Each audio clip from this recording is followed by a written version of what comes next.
স্বাস্থ্য মন্ত্রণালয়ের অসহযোগিতার কারণে মশক নিধন কার্যক্রমে ব্যাঘাত ঘটছে বলে অভিযোগ করেছেন ঢাকা দক্ষিণ সিটি কর্পোরেশনের mayor barrister Fazle Noor Taposh.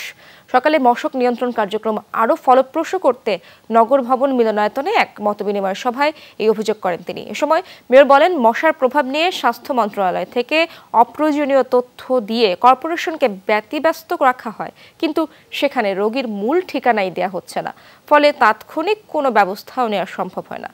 Mayor বলেন, স্বাস্থ্য মন্ত্রণালয়ের সাথে সমন্বয়ের বিষয়ে জোর দেওয়া হলেও অসহযোগিতার কারণে তা সম্ভব হচ্ছে না। এ সময় ডেঙ্গু নিয়ন্ত্রণে সমন্বিত উদ্যোগের পাশাপাশি সব কাউন্সিলরকে জনসচেতনতামূলক কার্যক্রম চালানোর নির্দেশ দেন মেয়র।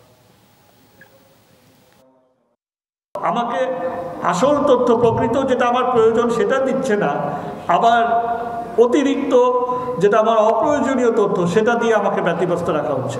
তো এই জায়গাটায় সমন্বয় আমার প্রয়োজন, এবং সেই জায়গাটায় আমি বারবার বলছি যে আমাকে সঠিক নির্ভুল তথ্যগুলো দিয়ে আমাদেরকে সহযোগিতা করুন।